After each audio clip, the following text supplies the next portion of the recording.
So let's take just a few minutes and review our lab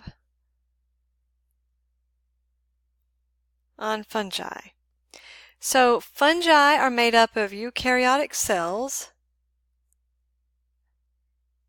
and they are one of the kingdoms found within the domain Eukarya. Now let's talk about what are some general characteristics of all fungi. So other characteristics would be that these are decomposers, which are very important, right? Looks like a P. Okay, to ecosystems. And they are also, they carry out external digestion. So they produce enzymes. They secrete the enzymes outside. The enzymes then break down the food source into smaller nutrients, and they absorb those nutrient molecules. So that's external digestion. Now, they're also called saprophytes or saprophytic because they feed on dead and or decaying organisms. Another interesting thing about fungi is that they have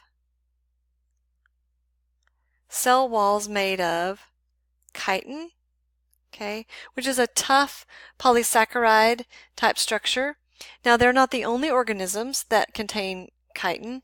Another example are arthropods. Their exoskeleton contains a lot of chitin also. Now, what about reproduction?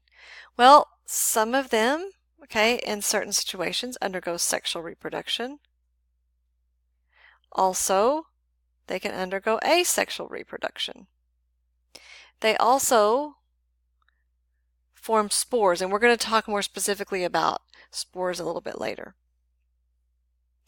I want to talk about some of the major phyla of this kingdom, and then we will look through some specific characteristics of each of these. So, Ascomycota, this one you want to typically think of as sac fungi. Okay, and some examples within the Ascomycota phylum would be baker's yeast.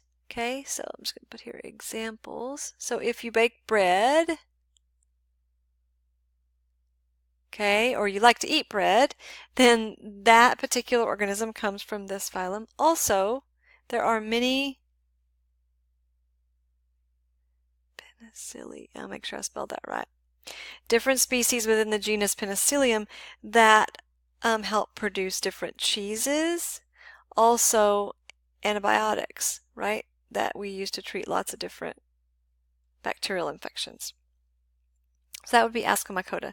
Now, Basidiomycota, these are actually, we'll call them club fungi. So, you know, when you think about fungus, the mushroom may come to mind that has kind of the stalk, right, and the gill. So these would fall into this particular category.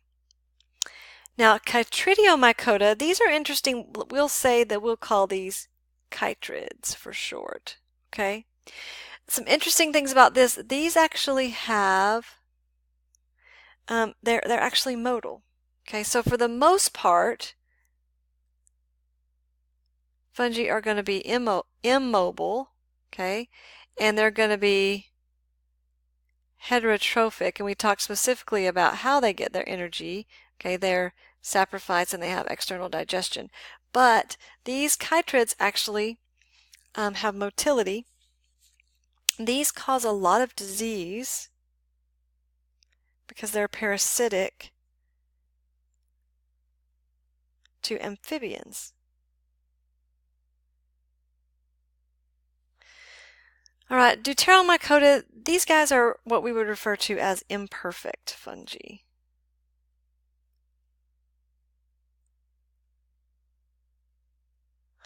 And then Zygomycota should sound familiar from your lab.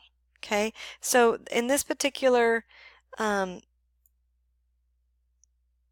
exercise, you actually took bread, right? And you had moist bread and you had dry bread, and you were setting them up to see what would happen if you get any mold.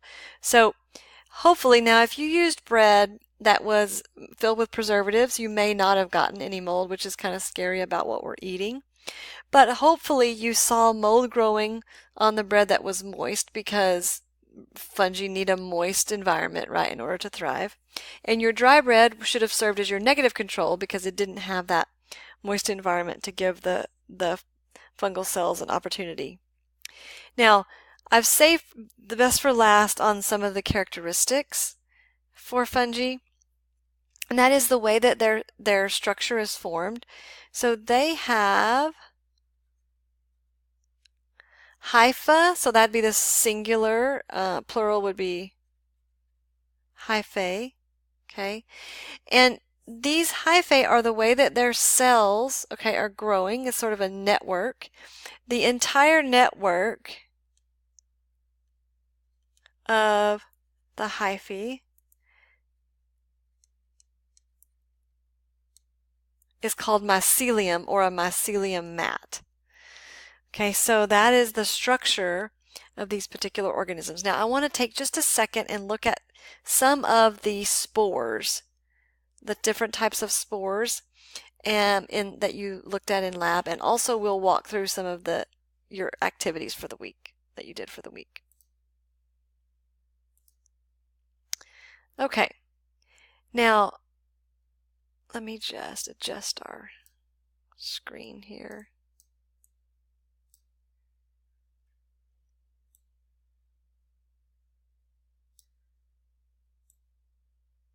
Okay, we'll just use this. So I wanted to point out to you that there are 5 different asexually reproduced spores that your lab introduction walked you through. So you should definitely be able to identify by a figure what type of spore each of these are. So you have your arthrospores, okay, you can see what those look like. Chlamydospores, sporangiospores, conidiospores, and blastospores. So make sure that you recognize that all 5 of these are asexually reproduced spores, okay, and that you can recognize them by their structure. And I also want us to look for just a second at some of the things you talked about in lab. So this was an experiment where you were looking at some digital images, okay. So this is yeast cells budding.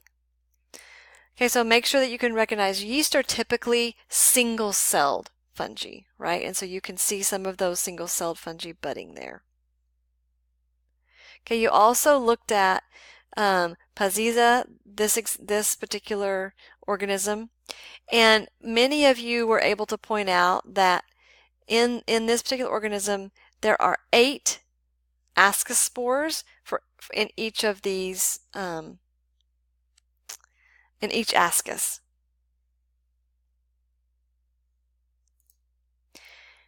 Now in your bread mold, in addition to just determining whether you would have bread mold with moist or dry bread, you also have some digital images then of Rhizopus, which is an organism within Zygomycota, right, which is your normal bread mold fungus. So make sure that you recognize these particular spores that are formed from Rhizopus as you get ready to prepare for your first lab exam.